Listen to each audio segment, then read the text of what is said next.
So good morning, everyone. I think you're all shining this morning because you had an extra hour of sleep. Isn't that always nice? Better than the other way, isn't it?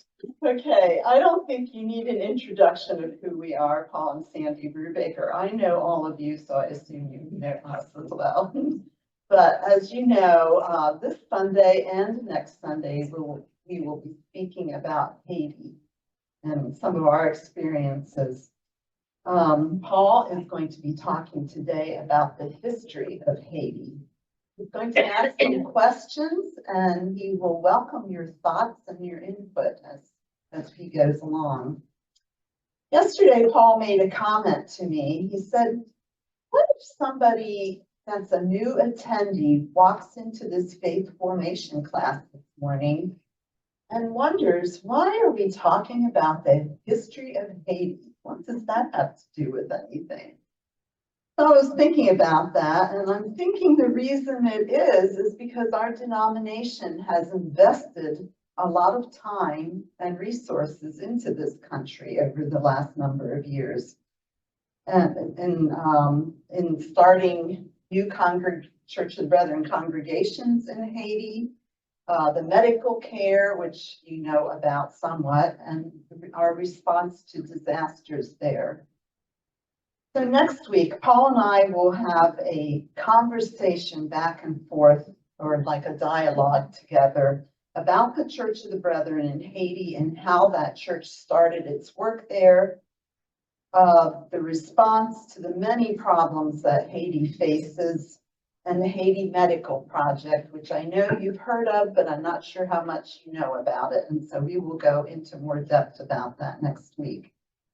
We're also going to talk a little bit about our friends sitting in the back of our classroom today, Benny and Niall, and how they became members of our community and our sponsorship and our settling of them.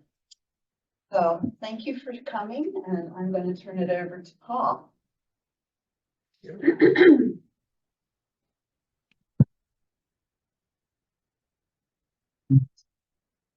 Morning. First of all, a disclaimer, I don't claim to be an authority on Haiti, but we've been there a few times, and we're getting a little more involved with Haiti and Haitians. So I did spend time on the internet looking up stuff. Previously, we had done a program in a Brethren Village, and they wanted to know a little bit about the history of Haiti and the Haiti Medical Project. So I had some of that gathered together. At any rate, we do have some experts in the back of the room, but I said I wouldn't call on them. They have something that they want to say. But I'm glad that you guys are here today. And if they don't correct me now, they can correct me afterwards when we're driving or something. At any rate, today I'm going to be talking about the history, the actual history of Haiti. The written history of Haiti begins with this fellow right here, Christopher Columbus. Put it on or off, Paul. And you know what? It's okay. You know, I got light coming in here. I'll be fine. And that probably allows you to see the pictures a little bit easier. I don't have an awful lot of pictures today, but we'll have a few of them. Christopher Columbus, who's this guy? Well, we all know, you know, when I was a kid, we used to say something like, in 1492, Columbus sailed the ocean blue or something like that. He was the first European to come to the New World, the undiscovered world. Christopher Columbus is an interesting character. He was from Italy, and I think he was a pretty bright guy, but he wanted to explore the world, and he thought that since some people were claiming that the earth was actually round instead of flat, he could sail to the west and eventually get to China and India and establish a new trade route to trade between Europe and those countries rather than the very long land route that they had. But he needed some money to get everything together. So in the late 15th century, Portugal was the country that was really doing a lot of exploration. Why is that going, excuse me, why is that going in and out? Going in Yeah, and out of your mic. I don't have any idea. Maybe when you sway away from the, but I'm not sure. Also, Yeah. I think it's the laptop that's picking up your signal. Might. We'll see. that way you're not, It's okay. that way you're not in the picture at all though, unless you're behind the podium. I'll try this side. No, I'm talking about the picture for Yeah. people seeing you on the Yeah. screen. You have to be right behind the Oh, podium. okay. I'm wrong. When you went to the park, it still picks you I up. think I'm gonna turn this off and I'll talk loud and see how it works. Would that be all right? No, No. not for those of us. Okay. that are- Is your thumb on the control? I don't know. Oh, well. All right, we'll try again. There's a little bit of an echo too, I think, that I'm hearing, but is that okay so far? Yeah, that's better. Okay, so Christopher Columbus was looking for money.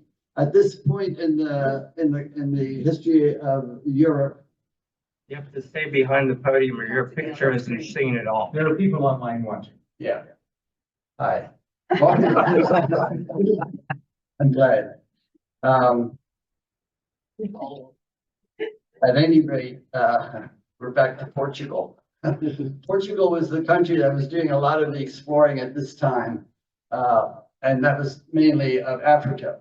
They were going down to Africa and already had gotten some slaves and what have you from Africa.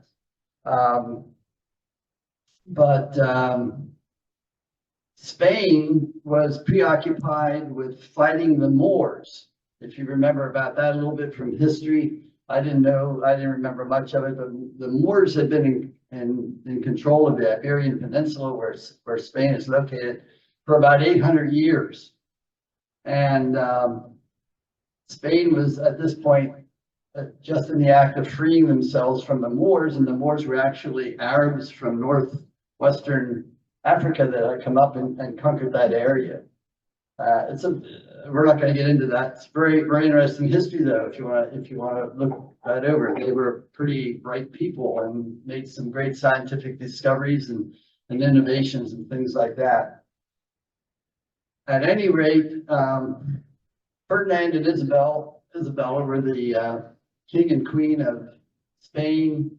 And when Columbus approached them for money, he had been rejected from some other people. They were interested in the Moors were just about in their rear mirror, and so they were interested in supporting somebody to go and explore for them. And they funded Columbus, who was an Italian, to go through Spain to go to look for this way to get to China and India. So in 1492, Columbus had 3 ships that he set off with. They left Spain and went to the Canary Islands and took on enough food and water for a year before they set off on their voyage westward. They had these 3 ships. Ships in that time are usually named after saints. So we have the Santa Maria, which makes sense. But the other 2 didn't really have saint names. One was called the Nina and the Pinta. These were pretty little ships for going out on the ocean. They were only about 70 feet long. The Santa Maria was much bigger. But the Nina was probably named after its owner, which was Juan Nino, N-I-N-O. But they put a little A on the end to make it small, I guess, and maybe female, so it wasn't so strong. The Pinta, on the other hand, is an interesting name because it means the painted one or the prostitute. So it was kind of like a play. It was kind of like making fun of the ship, basically, the name of that ship. But these are the 3 ships that set out. The 2 small ships had approximately 30 men on them. The Santa Maria had more. So it took them 5 weeks to get from the Canary Islands to the first land that they found, which was actually an island off of the Bahamas, one of the islands of the Bahamas. And then they sailed from there, and in early December of 1492, they landed on this large island in the Western Atlantic, which was what is now Haiti and the Republic of, or Dominican Republic. Yeah, thank you. As soon as he got there, they went on land, and he declared that this is a part of Spain now, and he named the island Hispaniola.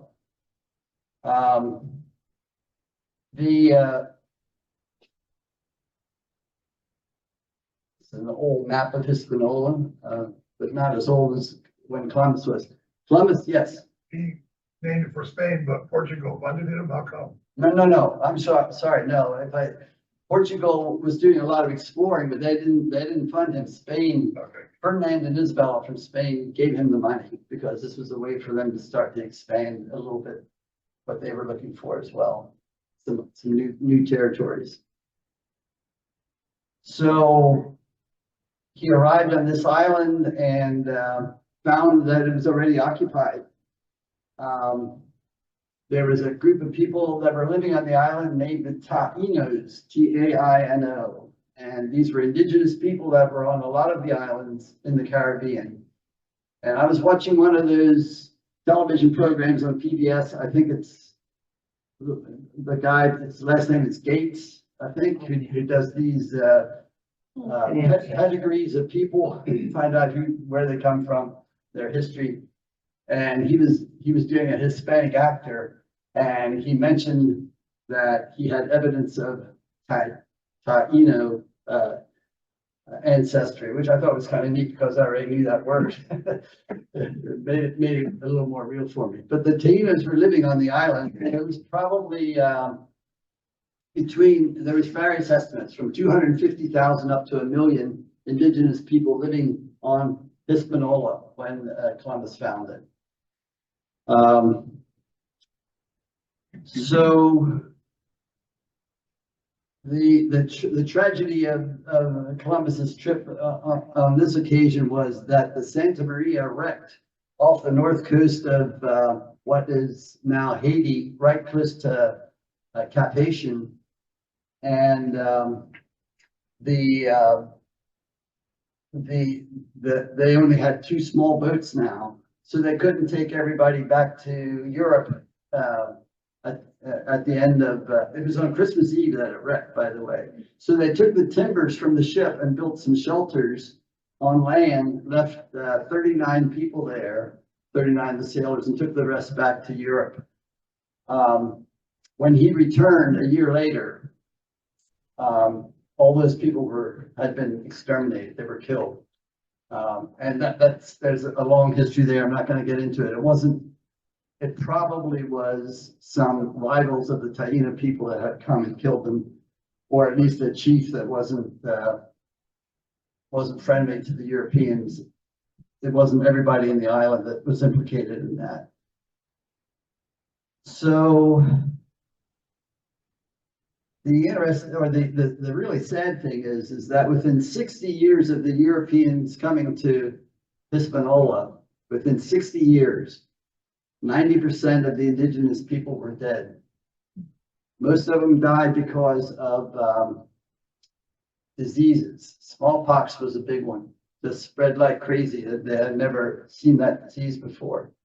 But some of the other things were, Columbus was a really ruthless person.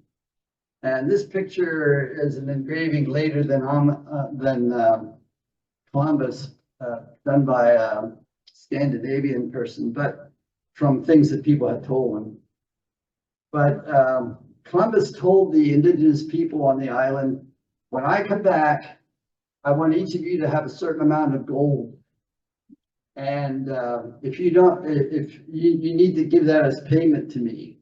This is for Spain, because he had heard that there was some gold on the island. And when he came back, very few people had found any gold. As a matter of fact, there's very little gold or silver on the island. A few of the people did have some, and he gave them a metal medallion to hang around the neck. But if they didn't have that medallion on, it meant that they hadn't paid their dues. And they literally chopped the hands, one or two hands off of the people who didn't have a medallion and produce any gold. Or they decapitated them. And he has this written right in his journals. If you look it up, I mean, you can, it was gruesome. He just treated these people horribly. The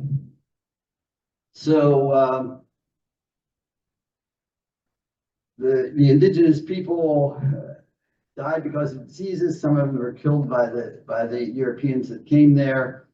But within by 1505, he came in 1492. Within 1505, slaves were already being imported from Europe into the island because there weren't enough indigenous people to enslave to do the work that the Europeans wanted done.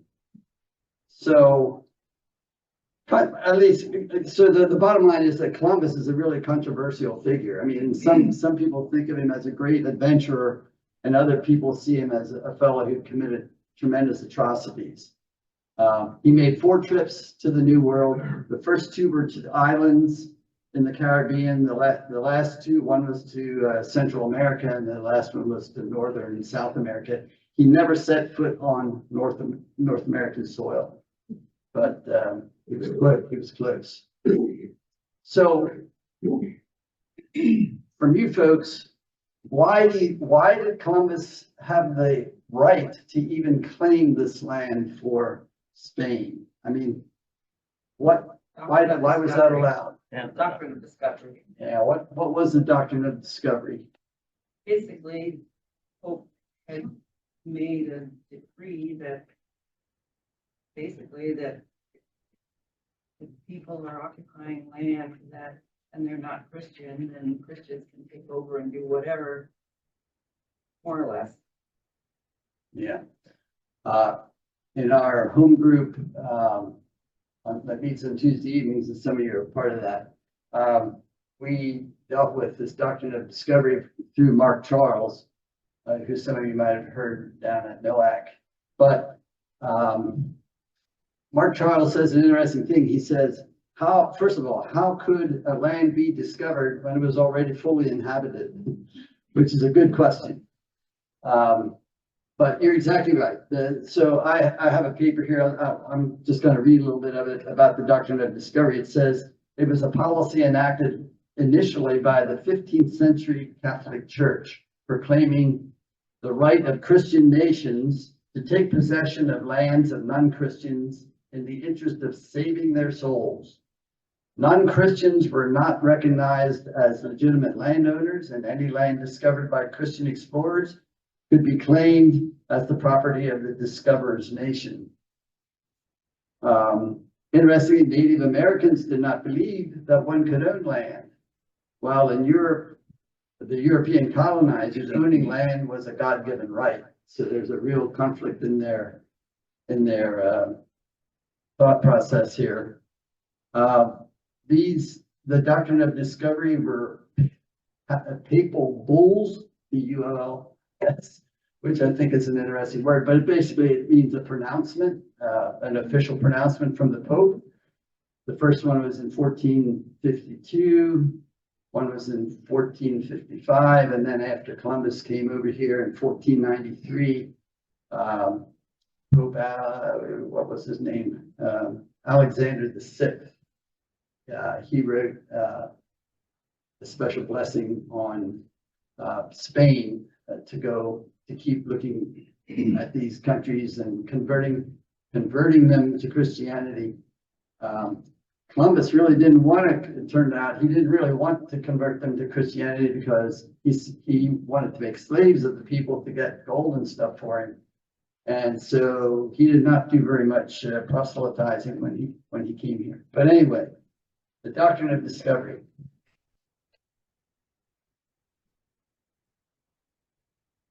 So going on to the history, continue with the history here. In 1520, Spain was losing interest in Hispaniola. Not much came out of it. And And then the French came onto the scene and they tormented Spain and wanted the island for years. And after decades of fighting over it, in 1697, Spain gave half of the island, the western half of the island.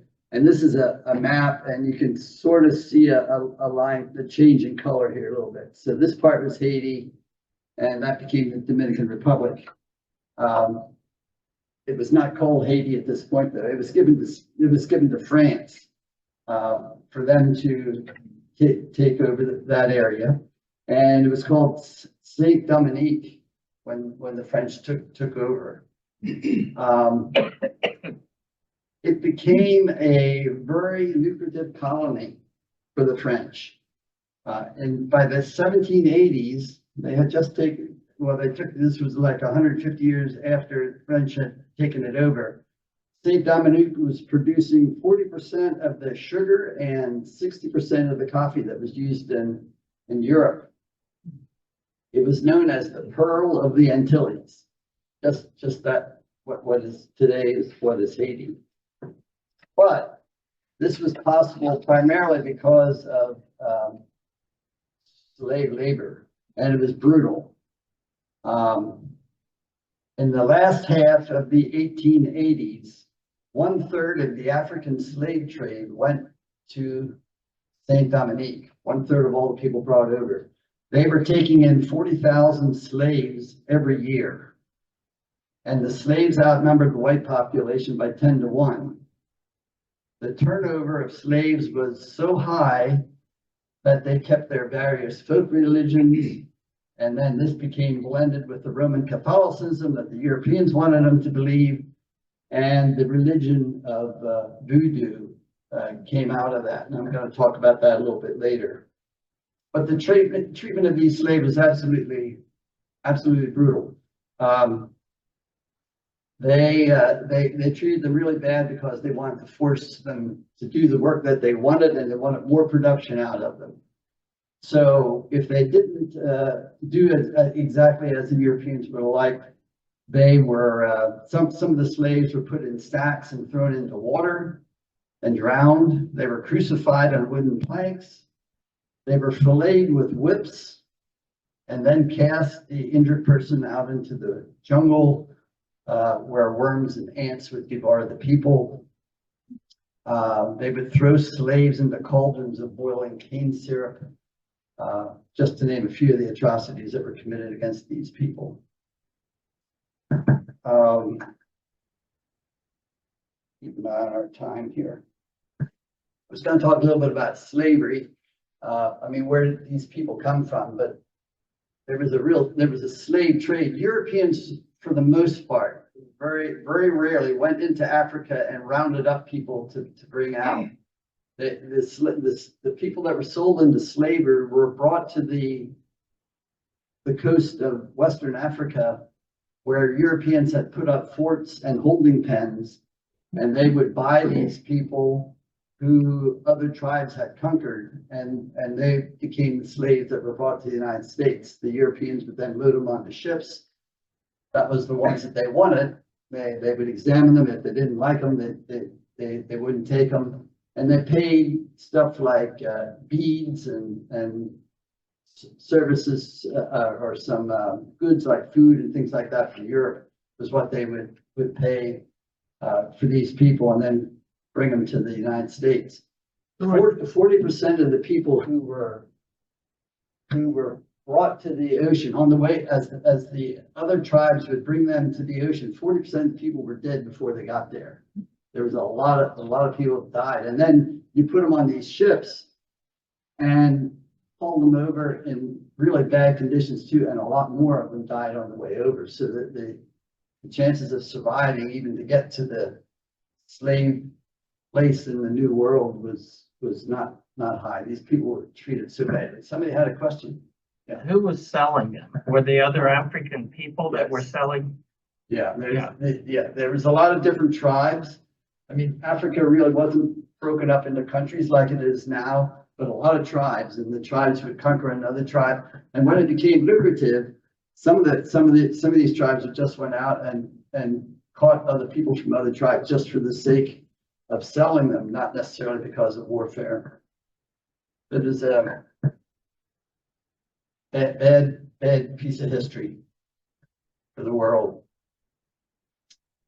So we had all these slaves in Haiti being abused, and I remember I said there was like 10-to-1 black to white.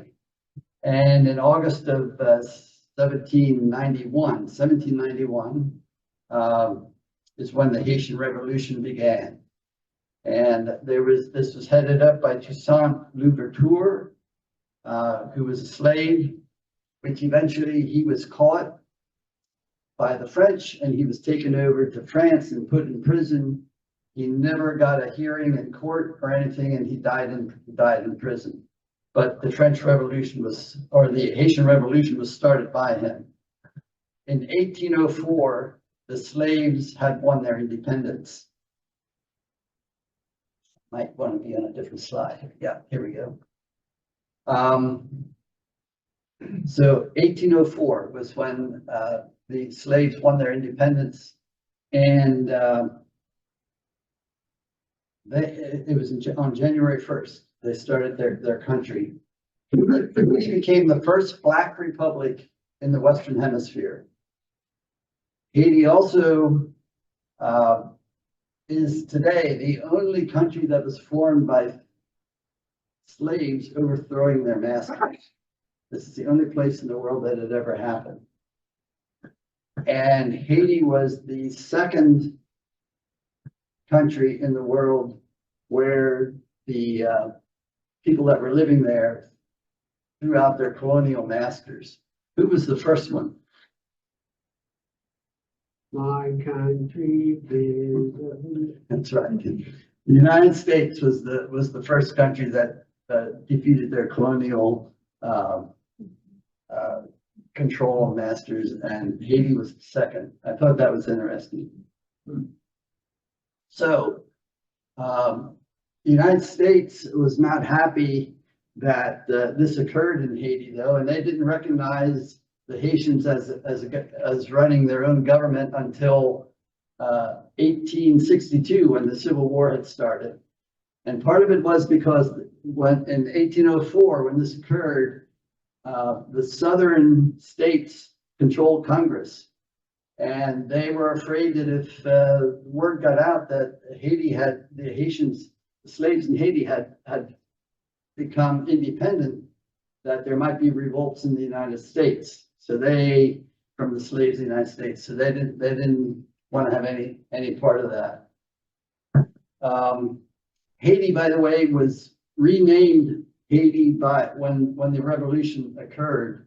It's a Taino word, and it means land of many mountains. And when we were in Haiti, one of the sayings that we heard a couple of times was that what lies beyond the mountain is another mountain. And that's pretty much what Haiti is. It's a lot of hills, a lot of mountains. So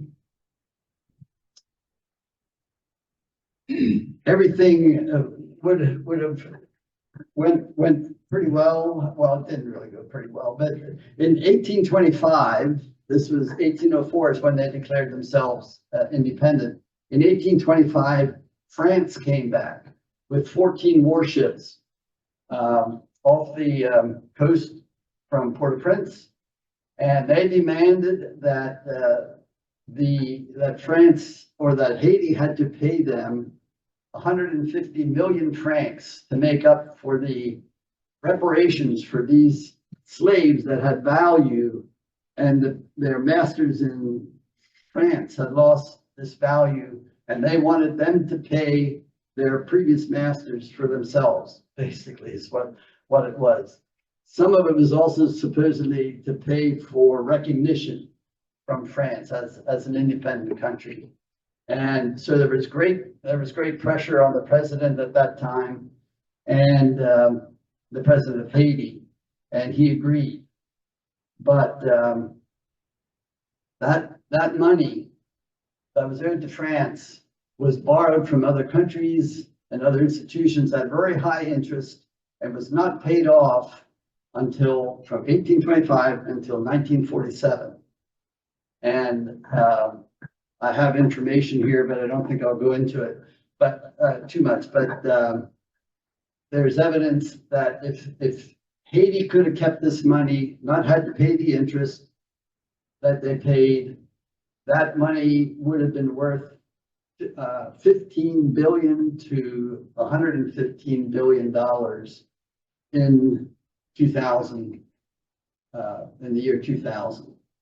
So it was an extreme drain on the economy in France or in Haiti, paying this money to France. And France, incidentally, built the Eiffel Tower from money that came from Haiti. They used that, and a lot of the people in France who were the elites got a tremendous amount of money. I mean, there was years that Haiti had to pay more money to France than they had for their whole economy to run on the island itself. I mean, most of the money was being drained. So it was a real hardship. One of the things you hear about periodically from Haiti is that there's no trees in Haiti. You probably all heard that, or the trees are mostly gone. And the island used to be covered with a lot of mahogany trees. And I used to always think that those mahogany trees were taken by the French when they were in control of the island. But it turns out, when I looked into this further, that those mahogany trees were taken down to pay for their, and the money from that wood was used to pay down their debt. The Haitian government actually, when they were their own government, they actually had that happen. They brought in outside companies to harvest these trees, and there was a tremendous amount of trees taken down, and it really changed the environment of the island, because you don't see mahogany trees growing in Haiti anymore. So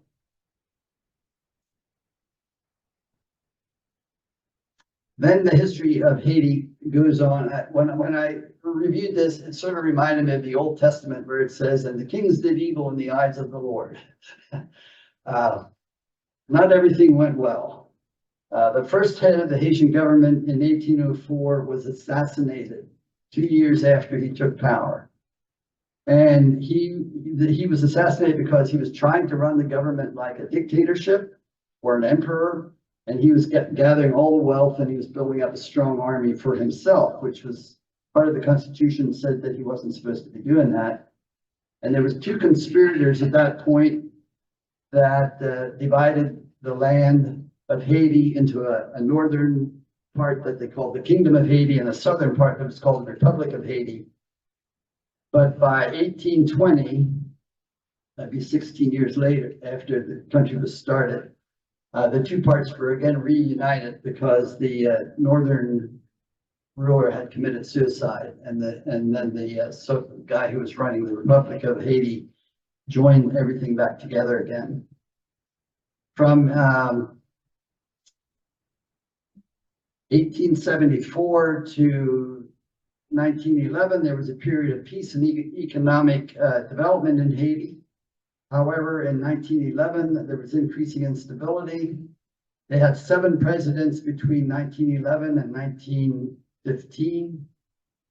Just in four years there, they had 7 different presidents. In 1911, the United States sent in some Marines who assisted a bank in New York City to gain control of the only bank in Haiti at the time. Paul, do you have another slide that you want?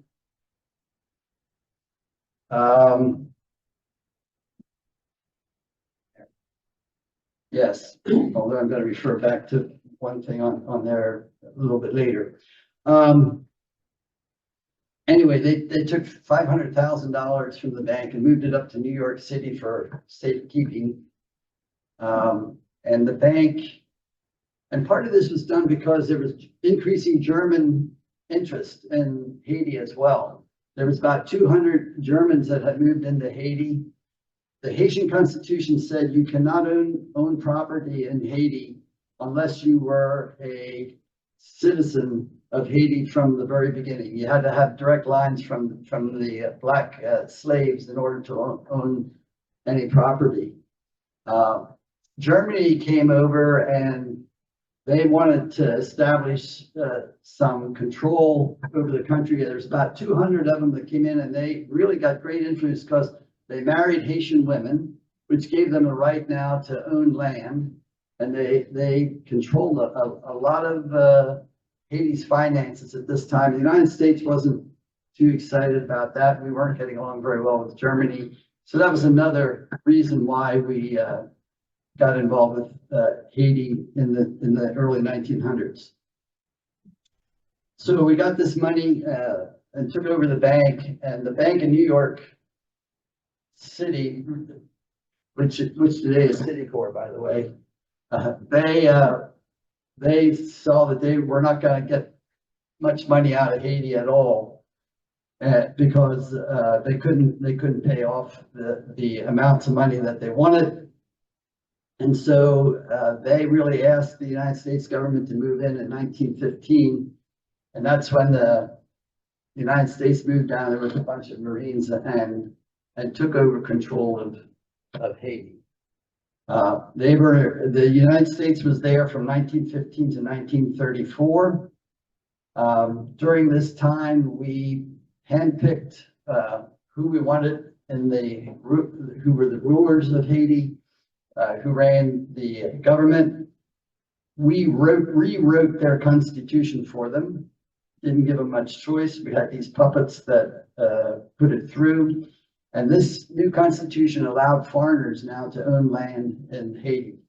And that was because of what we as the United States did. There was very little infrastructure like roads and what have you. So the United States started to build roads and infrastructure, and they took the Haitian people and forced them to help to build these roads. Some of them were never paid. And these white men making these black citizens do what they wanted reminded the Haitians too much of the slavery that they had broken away from, and they revolted. And there was a Haitian revolt against the United States. It failed. About 15,000 people were killed by the United States in Haiti at that time to overthrow that rebellion. From 1922 to 1930, there was a joint dictatorship between a Haitian and a U.S. Marine general. I'm not quite sure how that all worked out, but the two ran the country. They did they made some improvements in Haiti, actually, during that time, however. They built some more infrastructure. They put in the first phone system that the island had. They made the ports better, and the economy seemed to be doing pretty well. In 1934, the United States left. They got out of Haiti. So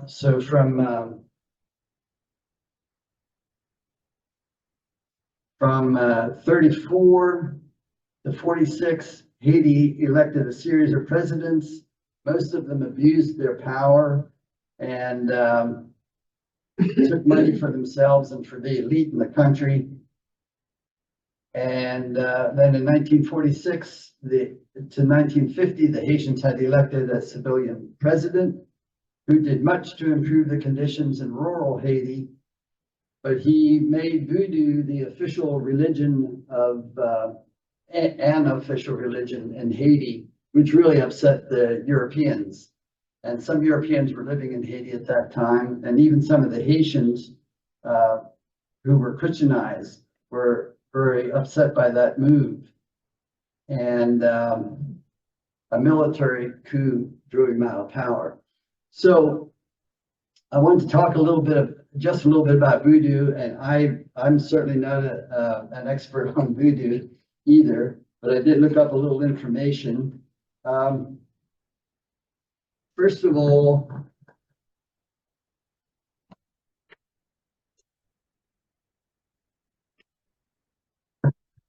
That's the way most of us think of voodoo. But this is considered in today's world as being a very racist term. Voodoo should be spelled Vodou. And that's kind of just a really bastardized kind of word now to say, to use voodoo with the O's in it. Many movies have been produced here in the United States which tell you about voodoo. And many of them are really pretty far off. I mean, voodoo is a strange religion by Christianity standards. From what I understand, voodoo looks at everything as having a spirit. They believe in a monotheistic spirit, God, and then there's a whole lot of other smaller spirits called Iwa, I-W-A. And they exist all around us in the world, and they hold strange rituals. I know when we were down there on Friday evenings was a time for was in the middle of the morning, like about 2 or 3 in the mornings is when they would have they'd meet in some of their temples around the area we were staying, and you could hear the drums beating and stuff. They had these rituals and dances and what have you that would go on. And one of the things that's supposed to happen in voodoo is that certain individuals will become filled with a spirit, and they will fall down and writhe around or be in a trance of some sort.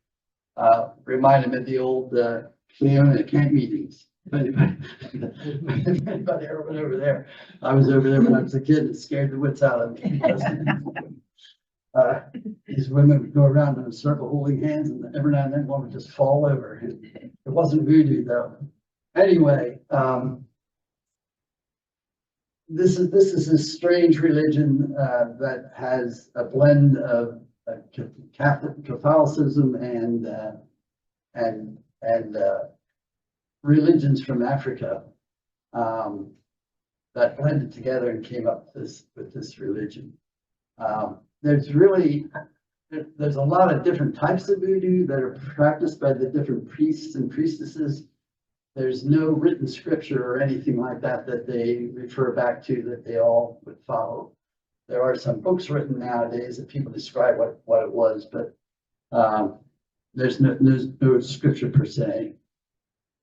But let me tell you, it's a very real thing to the people who live in Haiti. We have a good friend who was telling us that I think his grandmother was a voodoo priestess, and he was raised up partially with her. But he believed in Haiti, there's cows and cattle kind of just roaming over the countryside. And he believed that after somebody died and was buried, that there was voodoo performances that could be done that would bring that person back, and they could come back as a cow or cattle. And some of those beef that were walking around actually had human flesh in them. They weren't cow flesh. And he had a butcher where he would go to buy all his meat, who could tell the difference between them, and that was where he bought all his meat. This is a Christian man. This is a pastor here in the United States right now who had these things. It was very, very real to him. What were some of the other things that he said? I know he said he was in a city in Florida one night driving his car. It was late at night. He came to a red light, and he said a goat came walking down the street, and it levitated, went up in the air, went all the way across the street, and came down on the other side. I mean, that was part of this spirit thing as far as he was concerned. So there's a saying that in Haiti, about 50% are Protestant, 50% are Roman Catholic, and 100% are voodoo. However, Emerson, whom we know very well, he just doesn't believe anything about the voodoo, and Niall's shaking her head as well. So not everybody in Haiti. Any comments about, any questions or comments about voodoo? Maybe some of you have studied this more than I do. Same time. Yes, okay, we have about 10 minutes yet. And we're getting close to the end. So I can find my was. So the other time in Haiti that we all know about, I remember this from when I was young, but younger. 1957 to 1986, the Duvaliers, Papa Doc and Baby Doc Duvalier ran a really bad dictatorship in the country at the time. They ended up killing 30,000 Haitians with their repressive government. The first thing they did was they got rid of the press when they took power. And it just reminds me today when I don't like hearing our leaders saying we got to get rid of the press and stuff. It just doesn't sound good to me, especially when you know what went on in other countries. It just bothers me a lot. But they were really, really repressive. And then there was a military coup that finally got them out of power in '86, and then for up to 2004, there was a period of military coups and elected presidents. About 40,000 Haitians at that point left and came to the United States and the Bahamas and Cuba on the flotilla. You remember the Haitian flotilla back then. And most of those people were returned to Haiti, not all of them, however. Some of them were accepted into the United States, and most of them stayed in southern Florida. There was a fellow by the name of Aristide. You might remember him. I remember when he was in power in Haiti. And he was actually a Catholic priest and was by looking back in history, a pretty good guy to have in power. He was thrown out of power. He came back in again. The United States helped him get back in power. But in 2004, he kind of made a mistake, and he asked France to pay back some of that loan that they had paid. And he asked them for $15 billion to pay that loan off. And shortly after that, he was driven from power. And there's reports now that would indicate that the United States and France worked together to get him out of power. And it may not be the whole reason for asking for those reparations, but that was part of the reason that he lost his power.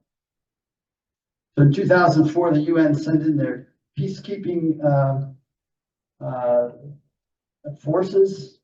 2011, there was a popular president by the name of Martelli who was elected. And but he was corrupt as well. I mean, he did some good for the country as far as increasing the businesses and fixing up some of the public areas and things like that. But he quit after his term was up, and then in 2017, a fellow by the name of Luis was elected. You might remember him. He continued to improve the infrastructure in some industries, but he was implicated in business corruption as well, and probably was hooked into the drug trade in some ways. And he was assassinated in July of 2021, and maybe because of the drug dealings that were going on, is at least some of the thought as to why he was assassinated. Since then, there is no government in Haiti. There is no president. The people who were in Congress in Haiti, it was dissolved. Gangs have taken control, and there's tremendous chaos in Haiti right now. The gangs really control most of Port-au-Prince, and they are slowly spreading out from that area and creating havoc. Emerson, who we know is in the northern part of Haiti, up at Cap-Haitien, and things have been relatively safe up there, but he said that things are getting a little more unstable throughout the country as time goes on. So In 2010 was the big earthquake in Haiti. Up to 350,000 people were killed in that earthquake. And since then, about $13 billion have been poured into the country of Haiti by foreign governments. But that money wasn't really tied to a lot of things. It kind of just disappeared, probably went into strongmen's pockets to some extent. And the citizens didn't really benefit from that, from the amount of money. It's just amazing that that could happen. So right now we have the gangs that are controlling the country. We have disasters that keep happening. This is from this earthquake after 2010, was in 2016 or something like that. There was a big earthquake, not at Port-au-Prince, but this is one of the churches that collapsed at that time. There's floods, there's droughts, hurricanes, deforestation, erosion, the food and water instability, and for many of the citizens exist. Unpredictable crop production, and then you throw in these natural disasters, which are probably going to get worse with the climate change that we're having, and it makes things very unstable. And I don't know what the future of Haiti is right now. It's not a good place. That's all I have, Anna. Can you compare the Haiti to one of the states, how big it is? I should have looked that up last night. There's a little bit over 11 million people that live in Haiti, and I don't know exactly I don't know how to compare it to a state. I'm sure we could, we talked about it, and I didn't look it up though. Yeah, just a little background. I actually took a course, Catholicism in the Caribbean, and talked about the religion. And essentially, West African religions were all over the Caribbean. It wasn't just Haiti, it was in Cuba, Puerto Rico. And basically, as you said, it's a blend of Western African religions. And you can go a lot of places in Spanish sections and buy little candles to the different saints that have been incorporated into Catholicism. So it's basically West African religion that was sort of, combined and sort of incorporated to keep people Christian, so to speak. But that's, it's a bias. It's an indigenous people. This is what people learned and they brought with them. But basically, Haiti was sort of like economically a colony of Europe for most of its existence, because Europeans came to exploit. In the late 20th century, the biggest production, besides maybe some agricultural crops, were baseballs. Mm-hmm. Most of the baseballs used by the people in the United States were made in Haiti because they could produce them so inexpensively. And so it's, just repression. Yeah, one of the other things I just throw out here is that, Haiti can produce pineapples and sugarcane and things like that, but the United States has blocked bringing those products into the United States because of companies like Dole and things like that produce all these products in other areas, like in Hawaii and other islands, and they can bring theirs in. But you're not going to find Haitian pineapples. So, there's been so many things that have kept this country down and made things bad and made poverty and the gangs rise up. I'm just wondering what would have happened if instead of seeing it as a mistake that they asked France for that reparations money. I'm sure you mean from the US perspective, that was a mistake. But if we would have had more of a perspective of justice, and we would have supported them in that, and even if we would have had to say, well, I don't know the details of it, even if we had to say, well, this isn't going to happen in a year, but let's help Haiti come up with some kind of a, reasonable, I don't know, how would it have been different now? if we had supported that instead of supported the Dole company. That wasn't very long ago. It was only 2004 when that happened. Yeah, I think if you go back a lot farther, though, you go back to the early 1900s or even into the 1800s, if we'd have, if something would have been done then, I read someplace that if Haiti did not need to pay back that ransom that France put on them, in the year 2000, the income for the average citizen would have been 6 times higher than it was in 2000 because of paying off that debt. So what's the future look like? I mean, how can you ever create a structure and get rid of all the gangs and make it Yeah. into a productive? How can that happen? Yeah, I don't know that there's a bunch of, Kenyans that were supposed to come in, a peacekeeping force of sorts. I think 400 of them came to the island. From what I understand is they're completely invisible. They have had no impact on the gangs. Things have actually gotten worse since they've gotten there. They were gonna bring 4,000. I don't know what's planned in the future for that. We need people like you to meet with the government and make some plans. I don't know, but there is no government there. That's the problem. They tried to make one and just this summer, they were gathering a group of people together to try to make a government. And that never occurred either.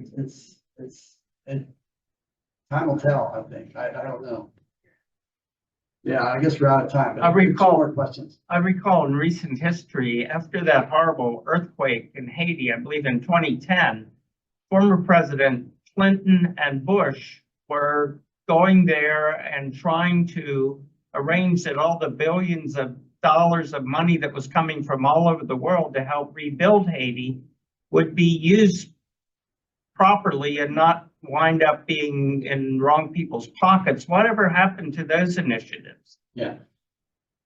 I don't know for sure, but that money sort of disappeared. For a long time, it was put into accounts and held to be used when the government came up with it. But from my understanding today is that $13 billion has been spent with very little results or visible results. They did improve some things after the earthquake. They paved the road from Port-au-Prince to the northern part of the country, which sped your time up from six hours to get to the middle of the country, or from 2 hours to it had been 6 hours and brought it down to 2 hours and things like. But it's not easy to account for it. It's just I see 3 hands. just a point of fact, Yeah. you said 11 million Haitians, population of Pennsylvania is 13 million. Okay, Contrail. good. Niall had her hand up.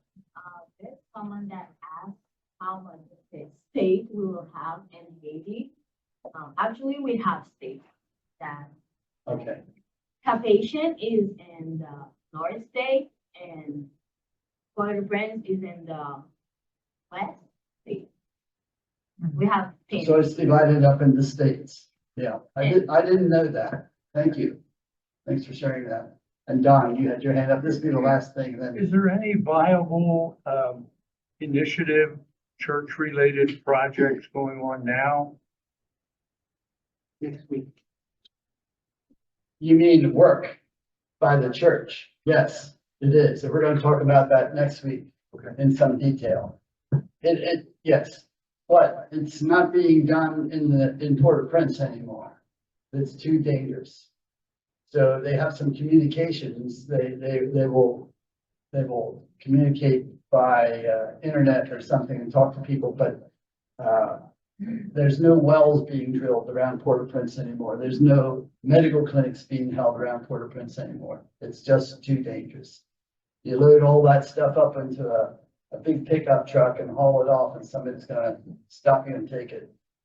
So it's just too dangerous to do that. But there's a lot of work going on in other parts of the country. We'll talk about that next week. Okay, thank you. I hope that wasn't too long. Thanks for coming.